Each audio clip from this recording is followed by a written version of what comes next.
When testing out new, old IBM PCs in my collection, there are a few games that I always come to for benchmarking purposes. One of them is Sylpheed, designed in Japan by Game Arts in 1986 and ported by Sierra Online for Western audiences in 1988.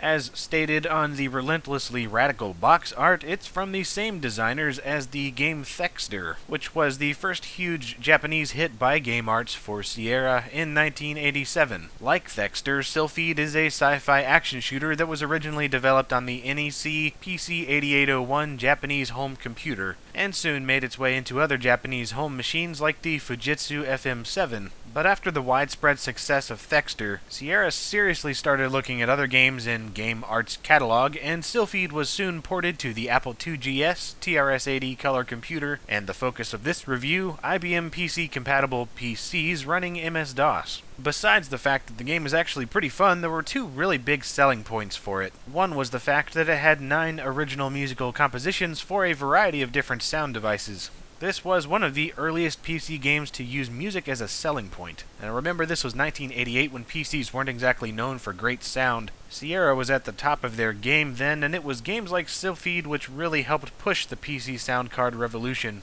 It was so impressive that they even sold cassette tapes featuring the game's music to try and sell the very sound cards the game made use of. This 32-voice synthesizer has 128 preset sounds, ranging from orchestrated strings to hard-driving drums. Listen to the MT32 as it drives the explosive action of Sylpheed.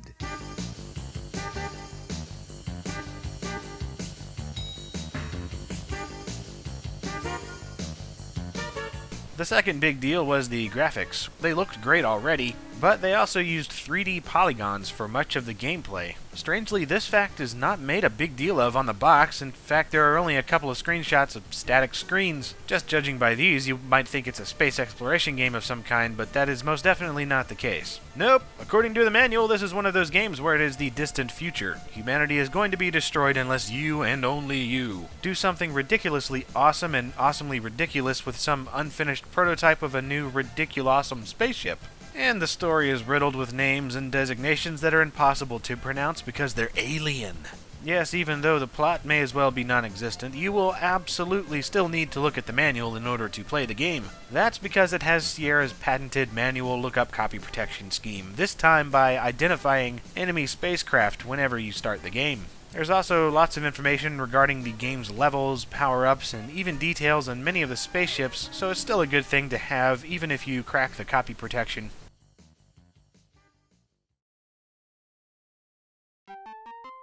On starting the game, you're greeted by a very bizarre set of introduction text, which just barely qualifies as understandable, and some very impressive arcade-like animated attract mode sequences. Yeah, so for the time, this was pretty much awesome, especially if you had a PC that was fast enough to animate this smoothly, and having a sound card so you could actually hear the music is totally awesome too.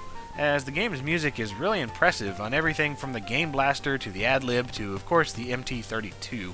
I'll be using the ad-lib for most of the gameplay in this video, but I'll throw some MT32 tracks in here as well. Once you press enter, you'll immediately start the game and receive a greeting from Zacolite, Emperor of the Universe.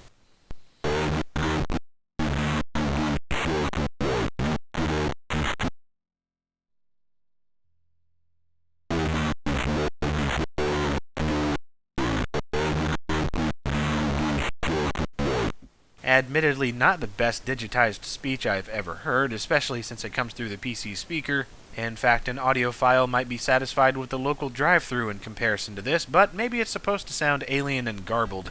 Then the gameplay starts and you're dropped right into the action, shooting away at anything that moves. It still uses PC speaker noise for sound effects, but you can turn that off if you like, and if you have a sound card, you can enjoy the game's epic soundtrack. Naturally, you use the arrow keys or numpad to move, and the spacebar shoots, and there's also joystick support in case you don't like keyboards. The controls themselves are, well, solid as they could be, and the perspective really gives it a unique feel. It's uncommon to see some sort of depth in an overhead shooter, so instead of like other ones, this almost has a kind of over-the-shoulder feel, so enemies fall in from the distance and get larger as they come closer. This really makes for some tight situations when enemies are both close and far away, and it's a really impressive effect for PCs at the time, especially since it uses 3D polygons for the objects.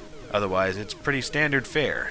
Pound away at the fire button, avoid enemies, and collect power-ups to upgrade your weapons, shields, and ship integrity. Thankfully, this isn't one of those one-hit-and-you're-dead games. You have a life bar, which you can replenish during gameplay. Otherwise, it would be rather impossible. In fact, it's still rather impossible for someone of my skill level, but that's okay. That's better than it being too easy. Once you pass the first level, you'll be taken to an upgrade screen, which is another rather unique feature of the time. You can choose from several different types of weapons for both left and right sides of your ship.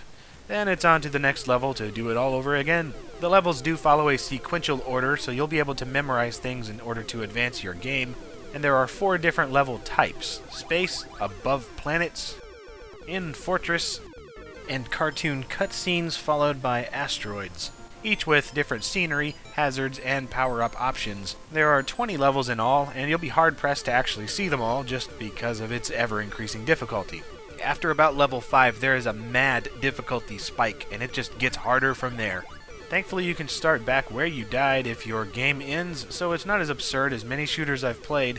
And that's also good because once you get the hang of the first several levels, you'll probably get sick of them after playing them for the millionth time. On the whole, it really is just a solid arcade shoot-'em-up experience, and I'd really recommend it to anyone with a vintage PC of the era. Although I feel it's worth mentioning that I got the best results on an AT range PC with 8 MHz or faster. Now really, you can run it on any PC as long as it has CGA graphics and 512K of RAM at least, but on the original PC and XT range of computers, you're going to run into some slowdown.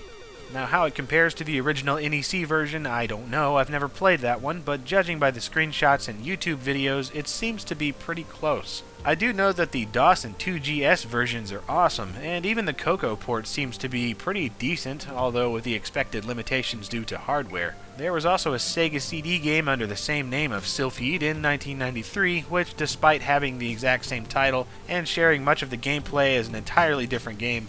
So for your experience of the original Sylphied, I definitely recommend the MS-DOS or 2GS versions, because they are friggin' rad. And if you have the original game in a PC 8801, I hate you because that is totally awesome. So whether you're into really old 3D graphics, awesome game music, arcade-style home video games, shoot-'em-ups, games that I think are awesome, or all of the above, Sylphied is a must-play.